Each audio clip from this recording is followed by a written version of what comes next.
ரொம்ப டயர்டா இருக்கு. Take it, date not bites. அர்ஜுனுக்கு என்ன படிச்சாலும் மெமரியில இல்ல. Take it, line date not bites. Oh no, ரொம்ப போர் அடிக்குது. Take it, date not bites. எதுவுமே சாப்பிட முடியல, ரொம்ப அப்செட்டா இருக்கு.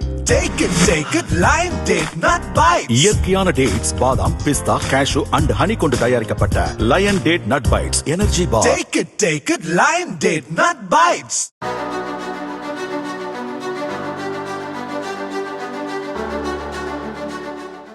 சென்னையில் பிரசித்தி பெற்றது நூற்றாண்டு பழமை வாய்ந்த வடபழனி முருகன் கோவில். தினமும் நூற்றுக்கணக்கான பக்தர்கள் சுவாமி தரிசனம் செய்கின்றனர். செவ்வாய், வார விடுமுறை, விசேஷ நாட்களில் பக்தர்கள் கூட்டம் அலைமோதும்.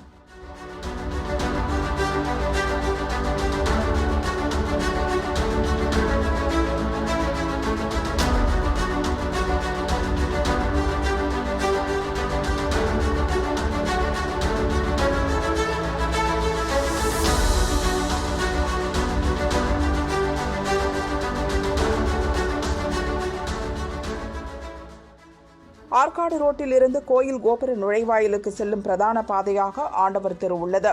இந்த தெருவின் 2 பக்கமும் பூக்கடை, பழக்கடை, பூஜை பொருள் கடைகள் நடைபாதையை ஆக்கிரமித்துள்ளது.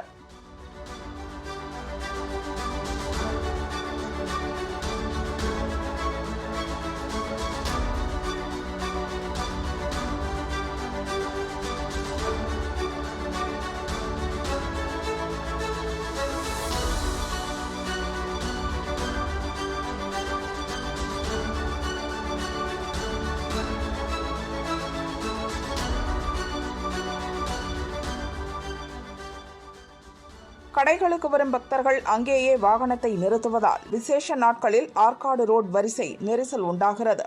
ஆண்டவர் தெரு நெரிசல் ஒரு பக்கம் என்றால், அதற்கு இரு பக்கமும் உள்ள மாட வீதிகளிலும் நடைபாதை கடைகள் ஆக்கிரமிப்பால் பக்தர்கள் நடந்து செல்லவே சிரமப்படுகின்றனர்.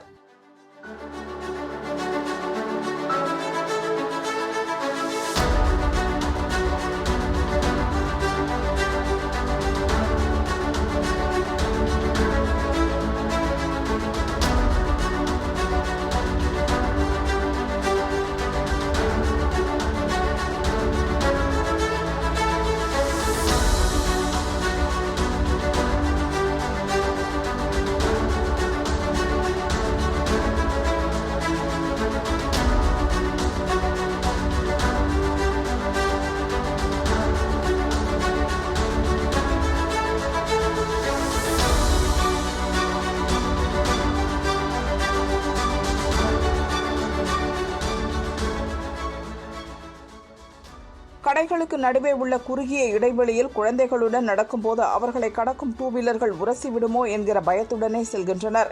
இதுகுறித்து சென்னை மாநகராட்சியிடம் புகார் கொடுத்தால் கண் துடைப்புக்கு ஒரு நாள் மட்டும் ஆக்கிரமிப்பு கடைகளை அகற்றிச் செல்கின்றனர். அதே கடைகள் மறுநாளே முளைத்து விடுகின்றன.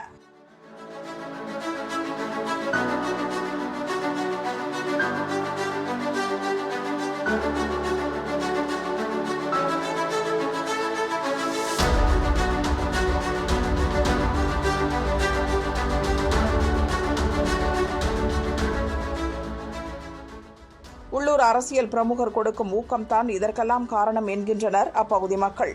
பூக்கடைகள் என்றால் தினமும் 200, பெரிய கடைகள் என்றால் மாதம் சில ஆயிரங்கள் என அந்த வார்டு அரசியல் புள்ளிக்கு தவறாமல் கமிஷன் போகிறதாம்.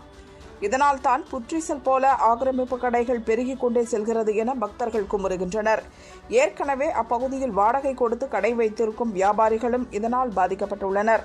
அவர்கள் கடைக்கு முன்னால் பாதை ஆக்கிரமித்து கடை போடுபவர்களை தட்டி கேட்டால், நாங்கள் 200 ரூபாய் கமிஷன் கொடுத்துட்டு தான் வந்திருக்கோம், காலி பண்ணிட்டெல்லாம் போக முடியாது என அதட்டி பேசுகின்றனராம். உள்ளூர் அரசியல்வாதிகளை பகைத்து கொண்டு கடை நடத்துவது கஷ்டம் என்பதால் அங்குள்ள கடை வியாபாரிகளும் தங்கள் ஆதங்கத்தை வெளியில் சொல்ல முடியாமல் திணறி வந்தனர். வடபழனி கோயிலுக்கு வரும் பக்தர்கள், வியாபாரிகள், அப்பகுதி மக்கள் என பல தரப்பட்டவர்களும் ஆக்கிரமிப்பு கடைகளால் பாதிக்கப்பட்டுள்ளனர். மனக்குறையை போக்க கோயிலுக்கு வரும் பக்தர்கள் கோயிலுக்குள் நுழையும் முன்னரே பல இன்னல்களையும் அனுபவித்து மனச்சுமையுடன் திரும்புகின்றனர். சென்னை மாநகராட்சி உள்ளூர் அரசியல்வாதிகளின் வசூல் வேட்டைக்கு துணை போகாமல் போலீசுடன் இணைந்து கடுமையான நடவடிக்கை எடுக்க வேண்டுமென எதிர்பார்க்கின்றனர் பக்தர்கள். என் பேர் ஜெகதீசன். நான் வடபழனி கோயில் தெருவில் ஸ்ரீ ஐஸ்வர்யா கோல்ட் கவரிங் கடை வச்சு நடத்திட்டுருக்கேன்.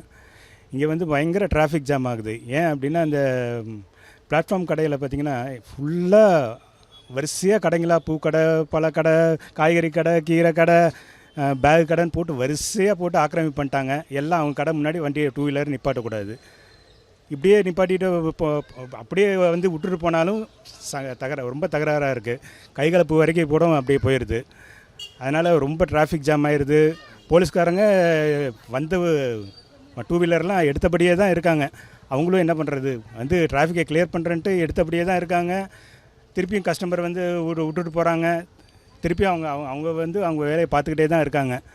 இருந்தாலும் டிராஃபிக்கு குறைஞ்ச பாடு இல்லை. முருகன் கோயிலில் வந்து ரொம்ப டிராஃபிக் ஜாஸ்தி ஆகிடுச்சு.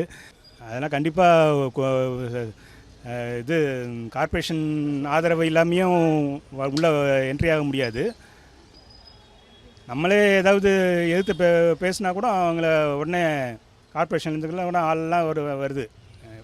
இதெல்லாம் வந்து இயல்பாக நடக்கிற விஷயங்க. எல்லாம் மாமூல் சைடில் எல்லாம் ஓட தான் செய்யுது. இது இங்கே வடபழனின்னு மட்டும் இல்லை, எல்லா ஏரியாலுமே இது நடக்க தான் செய்யுது. அவங்களோட ஆதரவு இல்லாமல் பப்ளிக் நடைபாதை வந்து கடைகளை வந்து ஆக்கிரமிப்பு பண்ணுறது ரொம்ப கஷ்டம்தான்.